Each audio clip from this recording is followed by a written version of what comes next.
बिस्मिल्लाहिर्रहमानिर्रहीम। अस्सलामु अलैकुम। एक्सरसाइज 6.6, इसके पहले 7 क्वेश्चन हमने कर लिए हैं। अभी इस लेक्चर के अंदर हम देखेंगे कि क्वेश्चन नंबर 8 और क्वेश्चन नंबर 9 को कैसे सॉल्व करना है। क्वेश्चन नंबर 8 की अगर स्टेटमेंट देखें तो show that the reciprocals of the terms of geometric sequence, यानी कोई भी एक ज्योमेट्रिक सीक्वेंस है इस टाइप की A1 R square A1 R4, तो इसके रेसिप्रोकल्स हमने लेने हैं। रेसिप्रोकल कहते हैं इनके मल्टीप्लिकेटिव इन्वर्स, या उर्फ़ आम में हम कह सकते हैं कि इनको उल्ट देना। उल्ट करने से इनके रेसिप्रोकल्स आ जाते हैं। तो कह रहा है जो उल्टने से रेसिप्रोकल्स आएंगे, form another geometric sequence. पहले तो ये ज्योमेट्रिक सीक्वेंस के अंदर है, हम इसका जो कॉमन रेशियो है उसको यूज़ करेंगे और फिर प्रूफ कर देंगे कि जो इसके रेसिप्रोकल हैं वो भी ज्योमेट्रिक सीक्वेंस बना रहे हैं। ये क्वेश्चन है हमारा। क्वेश्चन की स्टेटमेंट में से जितना भी डाटा मिला हमने इसको पेज पे लिखा। अभी देखते हैं कि हमें मिली इस सीक्वेंस की टर्म्स। पहली टर्म थी A1, दूसरी टर्म थी A1 R स्क्वायर, तीसरी है A1 R4 और इसी तरह नेक्स्ट ये कंटिन्यू है। कॉमन रेशो, जब भी ज्योमेट्रिक प्रोग्रेशन की बात होती है तो हमने कॉमन रेशो निकालनी होती है। इसकी कॉमन रेशो के लिए हम क्या करेंगे, next term divided by previous term. A1 R power 2 divided by A1 cancel with A1 और बाकी रह गया R स्क्वायर। R स्क्वायर क्या चीज़ है, कॉमन रेशियो है इस सीक्वेंस की, जो कि ज्योमेट्रिक सीक्वेंस है। अब इसको हमने यूज़ करना है, जबकि क्वेश्चन की स्टेटमेंट में नेक्स्ट उसने कहा था कि इनके रेसिप्रोकल्स। अब देखें A1 का रेसिप्रोकल 1/A1 बन जाएगा, इसका रेसिप्रोकल 1/A1 R स्क्वायर बन जाएगा और इसका रेसिप्रोकल 1/1 R4 बन जाएगा। यानी इन वैल्यूज़ को इन्वर्ट कर दिया हमने, उल्ट दिया। जो ये बटे के ऊपर डिनोमिनेटर था और डिनोमिनेटर था ही नहीं तो कंसीडर किया कि 1 है, जब उसके रेसिप्रोकल लिए तो वो उल्ट होगी। अब क्वेश्चन ये है कि ये जो टर्म्स बनी हैं ये भी ज्योमेट्रिक प्रोग्रेशन बना रही हैं। अब ज्योमेट्रिक प्रोग्रेशन के लिए हम हमेशा देखते हैं कॉमन रेशो। इनकी कॉमन रेशो तो ये निकल चुकी है, अभी हम इनकी कॉमन रेशो निकालते हैं और देखते हैं कि कैसे निकलेगी। ये जो नेक्स्ट टर्म है इसको हमने तकसीम करना है प्रीवियस टर्म पे, तो ये मैंने लिख दिया next term divided by previous term. अब एक रूल पढ़ा हमने सिंप्लीफिकेशन का कि अगर दो बटे वाली रकमें हों, फ्रैक्शंस हों और उनके दरमियान में तकसीम आ जाए तो हम तकसीम को मल्टीप्लिकेशन में चेंज कर लेते हैं और अगली जो वैल्यू होती है उसको उल्ट देते हैं। 1/A1 R स्क्वायर वैसे ही आ गया, डिवीज़न की जगह पे मल्टीप्लिकेशन आ गई और इसको उल्ट दिया, A1/1 लिख दिया। इसमें देखें A1 से कैंसिल हो रहा है, बाकी रह गया 1/R स्क्वायर। तो यहाँ पे कॉमन रेशो थी R स्क्वायर और जो रेसिप्रोकल है उसकी कॉमन रेशो आ गई 1/R स्क्वायर। इट्स मीन कि जैसे यहाँ पे हर टर्म के रेसिप्रोकल मौजूद था वैसे ही उसके कॉमन रेशो का भी रेसिप्रोकल मौजूद है और एग्जैक्टली उसी जैसा ही है जैसा कि ओरिजिनल जो सीक्वेंस थी उसके अंदर पाया जा रहा था। लिहाजा पता चला कि जो रेसिप्रोकल टर्म्स होती हैं किसी भी ज्योमेट्रिक प्रोग्रेशन की, वो भी ज्योमेट्रिक प्रोग्रेशन बना रही होती हैं। इसी के साथ ही क्वेश्चन नंबर 8 कंप्लीट हो गया।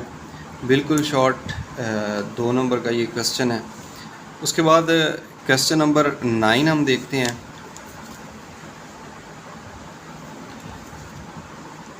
क्वेश्चन नंबर 9 में कह रहा है find the nth term of geometric sequence. अब ये कंडीशन दे दी है, जैसे 6.4 के अंदर हमने पढ़े कि वहाँ पे सम वाली कंडीशंस थी और कुछ टर्म्स वाली कंडीशंस थी, उनमें से हमने n या nth टर्म फाइंड करनी होती थी।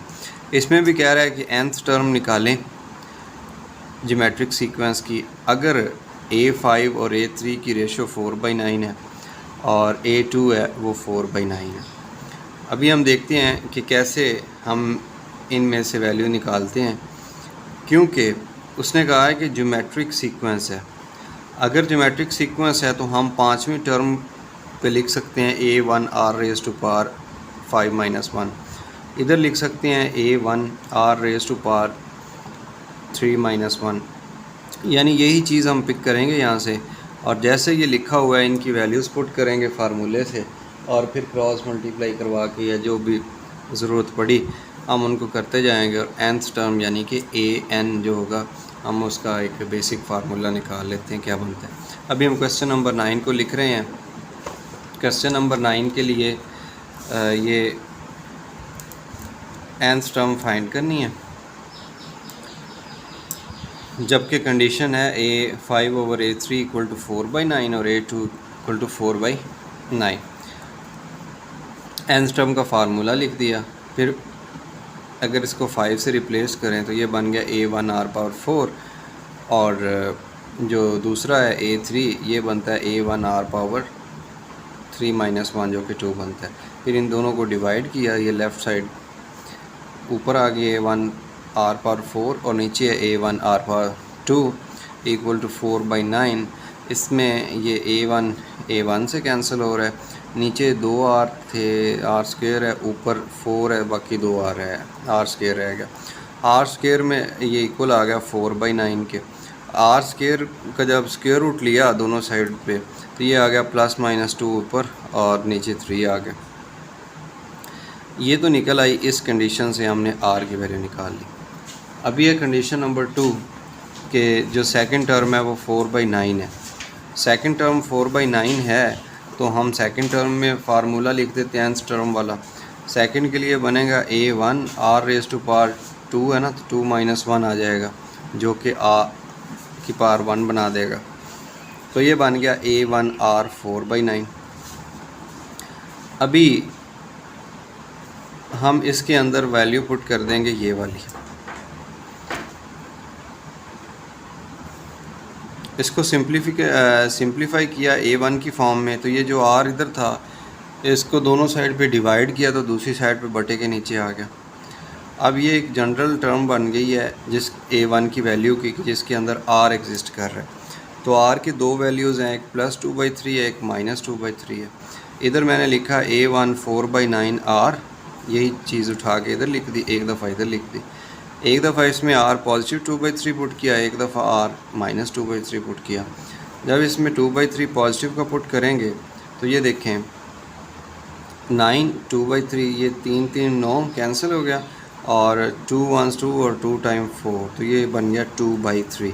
तो A1 की वैल्यू आ गई 2/3। कब? जब r भी पॉजिटिव था और A1 4/9 r था, तो A1 की वैल्यू भी पॉजिटिव आ गई 2/3। r की वैल्यू जब माइनस में ली और ये साथ में कम्बिनेशन था A1 के लिए 4/9 और r की जगह पे माइनस पुट किया तो A1 की वैल्यू -2/3 आ गई। अब दो पेयर बन गए हैं, एक बन गया A1 2/3 और r 2/3, एक बन गया A1 -2/3 और r -2/3। यानी एक माइनस के साथ दोनों चीज़ें आ रही हैं, एक प्लस के साथ आ रही हैं। जो प्लस वाली हैं उनको हम इधर सॉल्व करते हैं। अगर A1 है पहली टर्म 2/3 पॉजिटिव और r है 2/3 पॉजिटिव, तो उसमें अगर हमने nth टर्म फाइंड करनी है तो an का फार्मूला होता है nth टर्म का, an = A1 r⁻n - 1। अब पहली टर्म है 2/3 जगह पे 2/3 आएगा, 2/3 आ गया, और यहाँ पे 2/3 n - 1 आ गया। अब हमने करना क्या है, बेस दोनों की सेम है, 2/3 से एक दफ़ा लिख देंगे, और पावर इसकी 1 है और ये n-1 है। दोनों पावर्स को ऐड किया 1 + n-1, तो पॉजिटिव और नेगेटिव 1 कैंसिल हो गए, बाकी n रह गया। तो हमें जो nth टर्म थी वो मिल गई 2/3n। कब? जब पहली टर्म पॉजिटिव थी और उनका रेशो भी पॉजिटिव थी। जबकि इसके पैरेलल जब हम दूसरे डाटा यूज़ करते हैं ये वाला, कि जब r भी नेगेटिव है और पहली जो टर्म है वो भी नेगेटिव निकली थी, दोनों नेगेटिव हैं, तो इसको जब हम यूज़ करेंगे nth टर्म के फार्मूले के अंदर, तो A1 पहली टर्म है वहाँ पे आ जाएगा कि a1 की जगह पर -2/3 आ गया और इधर भी -2/3 आ गया। अब देखें इसकी पावर n-1 आ गई। -2/3 -2/3 दोनों की बेस एक जैसी है, -2/3 पावर्स ऐड हो जाएंगी 1 + n -1, ये कैंसिल होगा, जस्ट पीछे n पावर बच जाएगी। तो ये भी एक मेथड किया हुआ है, इस मेथड से भी ठीक है। और ये जो डायरेक्ट है इसके भी ज़रिए ठीक है कि हमारे पास रिज़ल्ट आ जाएगा -2/3 रेज़ टू पावर n। इन दो को इकट्ठा करें तो फिर भी यही बनता है, और डायरेक्ट अगर इस स्टेप के बाद डायरेक्ट ये वाला स्टेप कर दें तो यही बनता है। मैं इधर लिख देता हूँ, an बन जाएगा -2/3 raise to power n। Direct values put करने के बाद ये चीज़ बन गई है। तो दोनों ही सही हैं, इस मेथड से करना चाहें इससे कर लें, इससे करना चाहिए। इसमें क्या किया है मैं बता देता हूँ आपको। माइनस की पावर थी 1, अलहदा लिख दिया कॉमन लेके। इधर माइनस की पावर थी n-1, अलहदा लिख दिया। ये भी -1, ये भी -1, इनकी पावर्स को ऐड किया तो -1 की पावर n बन गया, और बाकी रह गया 2/3 और 2/3। इन दोनों की पावर्स को ऐड किया तो 1 और n-1 कैंसिल होने के बाद n रहेगा। इसकी पावर भी n, इसकी पावर भी n, दोनों की पावर कॉमन ली तो ऊपर n आ गया। बहरहाल दोनों मेथड ठीक, एक में ये वाली चीज़ बन रही है nth टर्म और एक में ये वाली nth टर्म बन रही है। इसी के साथ ही क्वेश्चन नंबर 9 भी कंप्लीट हो गया।